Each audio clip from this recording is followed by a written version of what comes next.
पटना में लालू से नीतीश की मुलाकात।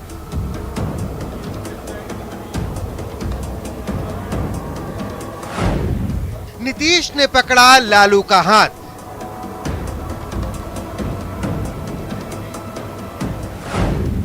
दिल्ली में विपक्षी नेताओं से एकता की बात।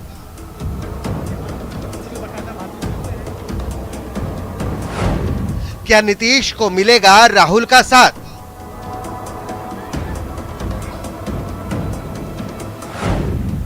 केजरीवाल, पवार, ममता और लेफ्ट भी मिलाएंगे हाथ।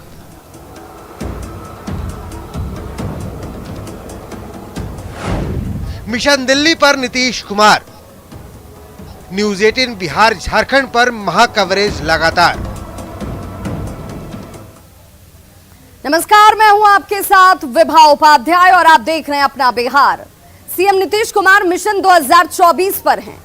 पटना से लेकर दिल्ली तक मुलाकातों का दौर जारी है। कल पटना में आरजेडी प्रमुख लालू प्रसाद से मुलाकात हुई, फिर दिल्ली गए तो कांग्रेस नेता राहुल गांधी और जेडीएस नेता एचडी कुमारस्वामी से मुलाकात की।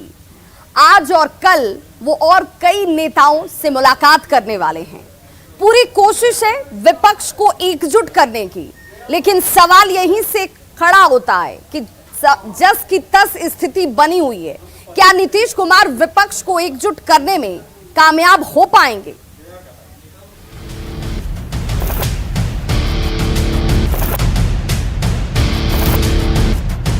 एकजुट होकर के चुनाव लड़ेंगे तो भारी सफलता हासिल मिलेगी।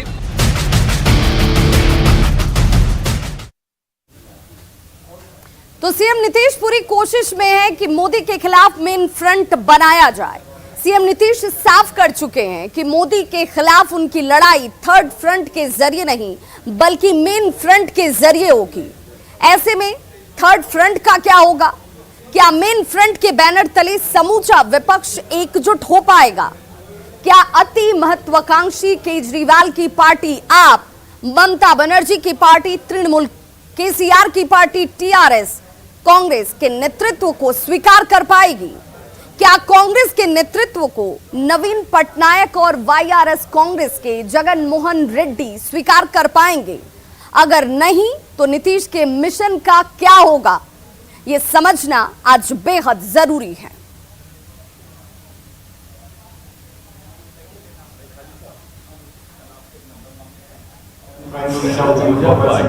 Question being that it appears more or less from whatever deliberations you people have that your idea of cobbling up a third front. तो सवाल 2024 को लेकर के ही है और इन दो तस्वीरों के जरिए सियासत के इसी रूप को समझने की जरूरत है। इन्हीं तस्वीरों के जरिए सवाल यह भी खड़ा होता है कि क्या विपक्ष को एकजुट कर पाएंगे नीतीश कुमार? नीतीश की कोशिश से किसको फायदा पहुंचेगा? 2024 में विपक्ष का भविष्य क्या होगा? ये तमाम सवाल इस वक्त ज्वलंत रूप में सामने खड़े हैं।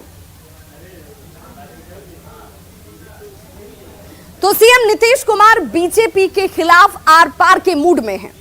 2024 में बीजेपी को हराने के लिए वो विपक्षी दलों को एकजुट करने में जुटे हुए हैं। सवाल है कि क्या 2024 से पहले ये पूरा विपक्ष एकजुट हो पाएगा? क्या कांग्रेस सहित विपक्षी दलों का गठबंधन बनेगा? क्या कांग्रेस के बिना कोई तीसरा मोर्चा मजबूत होगा? इसकी संभावना कम लगती है। राजनीति के जानकार क्या मानते हैं, जरा वो भी जानना जरूरी है। तो राजनीति के जानकार ये कहते हैं कि नीतीश अगर मेन फ्रंट बनाएंगे तो थर्ड फ्रंट का क्या होगा? मेन फ्रंट बनेगा तो थर्ड फ्रंट को लेकर सवाल उठ रहे हैं कि आखिर इस थर्ड फ्रंट का क्या होगा? नीतीश कांग्रेस के साथ मेन फ्रंट को बढ़ाएंगे? कई क्षेत्रीय दलों को कांग्रेस से परहेज है, यह जग जाहिर है, सभी जानते हैं। मेन फ्रंट और थर्ड फ्रंट का झगड़ा बढ़ेगा, इसकी भी संभावना जानकार मान रहे हैं। बीजेपी की लड़ाई कांग्रेस वाली मेन फ्रंट से होगी, बीजेपी की लड़ाई थर्ड फ्रंट से होगी। थर्ड फ्रंट और मेन फ्रंट में भी आपस में ही यह मुकाबला होता नजर आ सकता है। अगर विपक्ष लड़ेगा तो इसका फायदा बीजेपी को होगा और अगर ऐसा होता है तो विपक्ष का बंटाधार हो जाएगा। हालांकि इसे मजबूत करने की कवायद इस वक्त नीतीश कुमार की तरफ से शुरू की जा रही है, लेकिन यहीं से सवाल यह भी खड़ा हो गया। ऐसा इसलिए लग रहा है क्योंकि नीतीश के प्रयासों से विपक्ष बढ़ जाएगा। विपक्षी एकता जिसकी बात बार बार की जा रही है, विपक्षी एकता दो ध्रुवों में बढ़ती नजर आएगी। कांग्रेस के साथ यूपीए को मजबूत करने की कोशिश होगी, गैर कांग्रेसी दल तीसरे मोर्चे को मजबूत करेंगे। यानी कि साथ की बात जरूर है, लेकिन सभी के अलग अलग रास्ते नजर आ रहे हैं। इसकी आशंका इसलिए भी है, मन में आशंका यह भी उठती है क्योंकि क्षेत्रीय दलों की अपनी अपनी महत्वाकांक्षाएं हैं। सभी अपनी अपनी महत्वाकांक्षा के साथ अपनी राजनीतिक चाहत को पाल कर बैठे हुए हैं। दिल्ली में आपका सीधे कांग्रेस के साथ फाइट है। तेलंगाना की बात कर लें तो टीआरएस की कांग्रेस से सीधी लड़ाई है। पश्चिम बंगाल में तृणमूल का मुकाबला कांग्रेस से है और ये तीनों दल कांग्रेस के साथ आएंगे, इसकी संभावना कम लगती है। आपने तो केजरीवाल को मोदी के मुकाबले खुद को सामने उतार रखा है, इसकी घोषणा कर रखी है। कांग्रेस भी आप, तृणमूल और टीआरएस के साथ सहज नहीं है। अखिलेश की अगर बात करें तो अखिलेश यादव, समाजवादी पार्टी जो उनकी है, वो कांग्रेस के बजाय थर्ड फ्रंट में जाना चाहेगी। बीजेपी और वाईएसआर कांग्रेस को विपक्ष अब तक मना नहीं पाया है और ऐसे में विपक्ष को एकजुट करने की सीएम नीतीश कुमार की कोशिशों से विपक्ष ही कमजोर होता हुआ नजर आ रहा है। ऐसे में यह लड़ाई, बीजेपी के खिलाफ विपक्ष की लड़ाई कितनी मजबूत होगी, यह सवाल इस वक्त यक्ष प्रश्न के रूप में मौजूद है। और हमारे सहयोगी शैलेंद्र हमारे साथ इस वक्त सीधे लाइव जुड़ गए हैं। शैलेंद्र, जिस यात्रा पर नीतीश कुमार 3 दिवसीय यात्रा पर निकले हुए हैं, कल राहुल गांधी के साथ उन्होंने मुलाकात की, आज ताबड़तोड़ केजरीवाल और तमाम दूसरे नेताओं के साथ उनकी मुलाकात होने वाली है, लेकिन सवाल यही कि क्या विपक्ष को एकजुट कर पाएंगे, क्योंकि सबकी अपनी अपनी महत्वाकांक्षाएं हैं। कई अपने आप को सीधे तौर पर प्रधानमंत्री कैंडिडेट के तौर पर प्रेजेंट कर चुके हैं, दावा कर चुके हैं।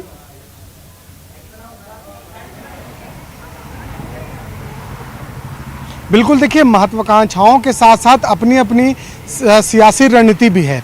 खासतौर पर यदि हम नीतीश कुमार की मुहिम की बात करें तो एक बड़ा मुहिम लेकर नीतीश कुमार आगे बढ़े हैं और उन्होंने यह दावा किया है कि देश भर की सभी विपक्षी पार्टियों को वो एकजुट करेंगे और इसका प्रयास भी उन्होंने शुरू कर दिया था।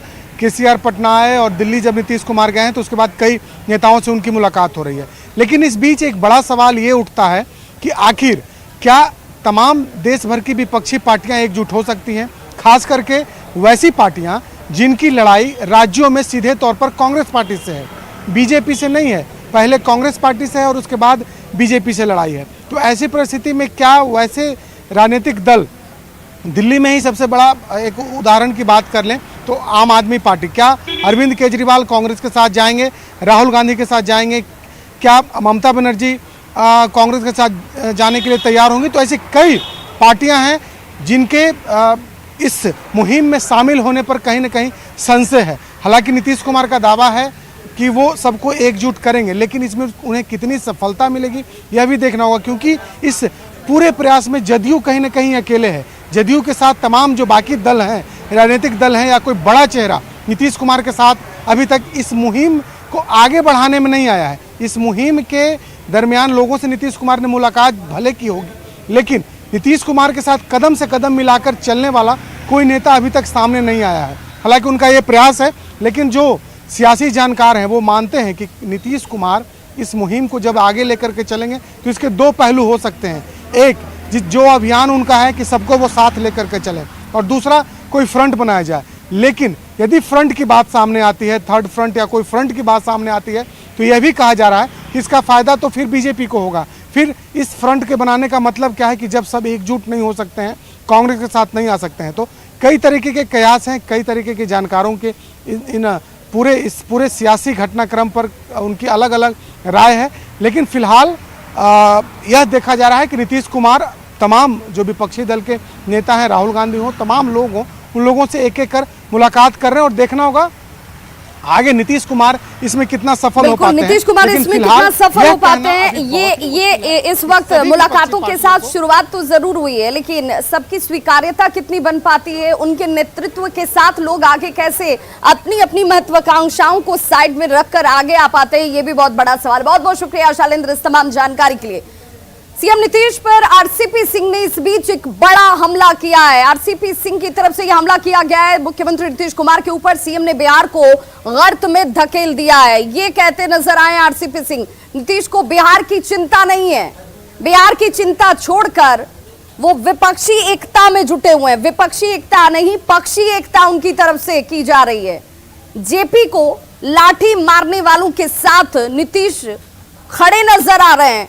नीतीश उनकी अगुवाई करना चाह रहे हैं, उन्हें एकजुट करना चाह रहे हैं। ये एक बड़ा हमला, नीतीश की भाषा खराब हो चुकी है, नीतीश पर अब उम्र हावी हो गया है। मेरे लिए सारे रास्ते खुले हुए हैं, आरसीपी सिंह ये कह रहे हैं। और बिहार के हित में जो भी फैसला आरसीपी सिंह लेंगे वो आने वाले वक्त में सबके सामने होगा, लेकिन सीधे तौर पर जोरदार हमला आरसीपी सिंह की तरफ से नीतीश कुमार के ऊपर ही। बात जरा समझ लीजिए, मुख्यमंत्री जी को बिहार की जनता ने 2020 में किस बात के लिए जनादेश दिया था? बिहार को विकसित प्रदेश बनाने के लिए और बिहार में काम करने के लिए। पहुंचे हुए कहाँ हैं अभी? आप खुद बोल रहे हैं दिल्ली पहुंचे हुए हैं। बिहार में आपको पता है ना क्या स्थिति है अभी? सुनिए, मुझे थोड़ा हंसी भी आती है। वो विपक्षी एकता है या थोड़ा लोगों को खराब लगेगा कि पक्षी एकता में लगे हुए हैं। पक्षियों को जानते हैं ना, पक्षी में एकता हो सकती है क्या? और गए रात कहाँ मिले हैं? सबसे पहले कहाँ मिले हैं? किनकी पैरवी से मिले हैं आप लोग ज्यादा जानते हैं।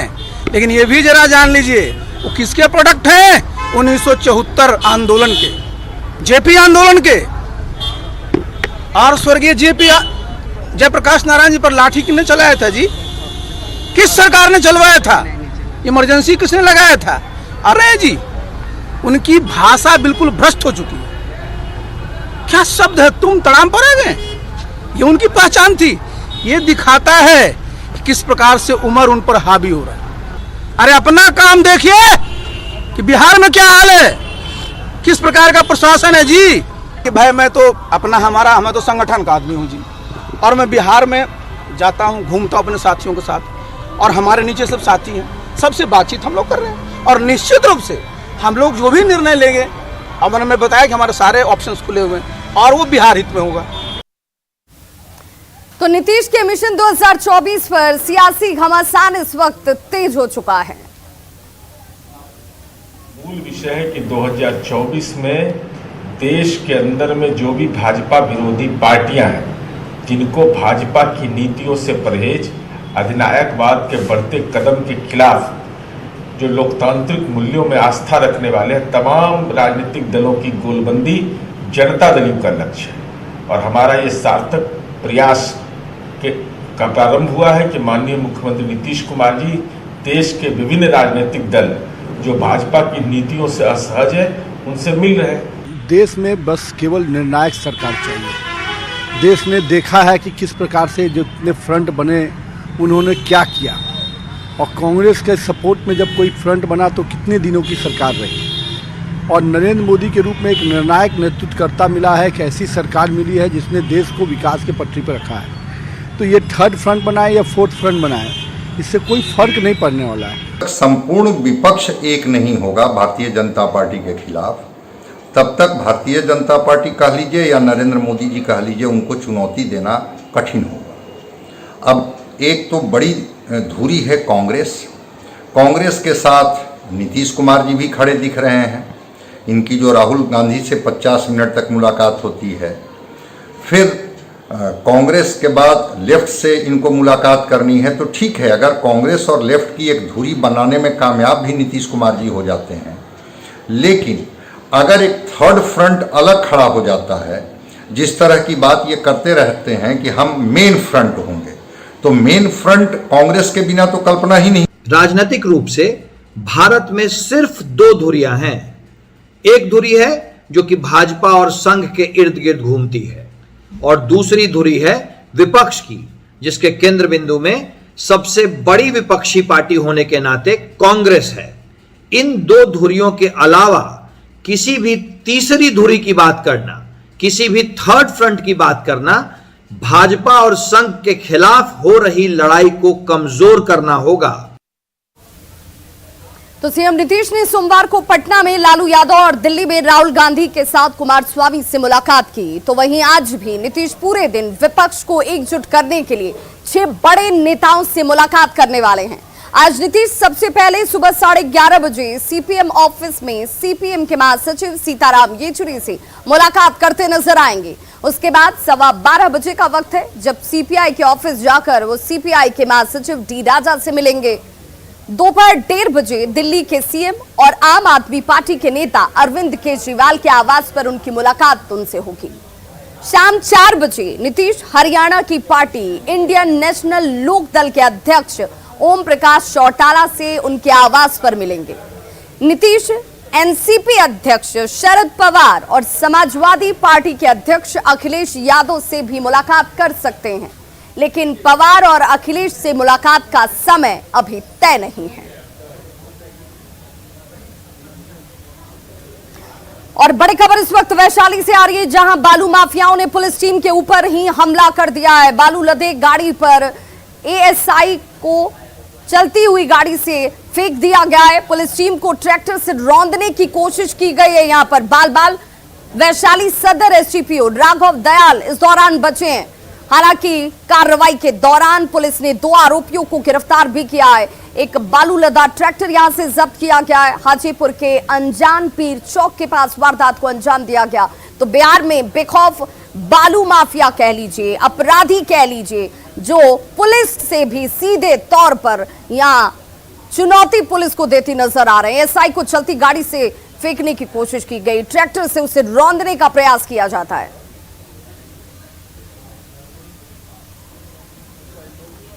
बड़ी खबर छपरा से, जहां आभूषण व्यवसाय से 55 लाख रुपए की लूट की घटना को अंजाम दिया गया है। पुलिस की वर्दी में व्यवसायी से लूटपाट की गई है। 7 लाख रुपए कैश और 1 किलो सोने की लूट की घटना को अपराधियों ने अंजाम दिया। भगवान बाजार थाना क्षेत्र की यह घटना है। तो 7 लाख कैश और 1 किलो सोने की लूट की घटना को अंजाम देने के बाद अपराधी फरार हैं। भगवान बाजार में इस घटना के बाद से व्यवसायियों में दहशत का माहौल।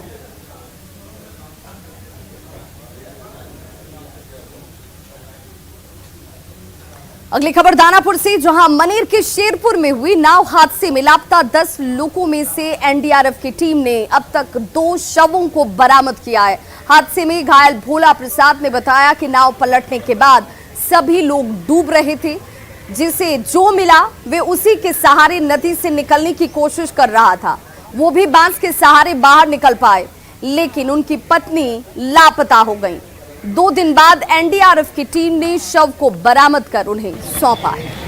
अभी क्या है, कैसे उधर से नाव आ रही थी, सही सलामत नाव था, और एक टर्निंग है, कोना है वहाँ पर। जैसे कोना के जरा सा टर्निंग हुआ तो नाव बाएं की ओर पलट गई। नाव आ रहा था पूरब से, जा रहा था पश्चिम, और टर्निंग पर जैसे थोड़ा हल्का टर्निंग लिया, नाव पलट गई।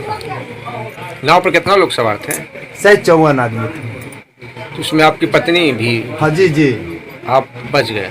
हम बच गए, हम भी डूबे से बच गए। 3 बार हम भी नीचे ऊपर हुए हैं, बेथक हो गए। उसके बाद देखे कि नाव है तो आवाज दिए। आवाज देला के बाद में वो लोग रस्सा फेंका, रस्सा नहीं पहुंच पाया। उसके बाद बांस फेंका, बांस हमारे पास पहुंच गया। बांस से सहारा से हम ऊपर हो गए। आपका क्या नाम हुआ? भोला पंडित। पत्नी क्या? कंपन देवी। वो डूब गई कंचन। सुपौल में देर रात से रुक रुक हो रही बारिश की वजह से शहर के कई इलाके इस वक्त जलमग्न हो चुके हैं, और खासकर विद्यापुरी इलाके में मुख्य सड़क पर जल जमाव की वजह से स्कूली बच्चों को सबसे ज्यादा परेशानी का सामना करना पड़ रहा है। तस्वीरें आपके सामने राजेंद्र नगर चौक की, जहां पर 3 फीट तक पानी जमा हो गया है, और यही वजह है कि आम राहगीरों के साथ साथ सुबह स्कूल जाने वाले बच्चों के ऊपर इसका सीधा असर नजर आया, जहां इस पानी में डूबकर ही बच्चों को स्कूल जाना पड़ा।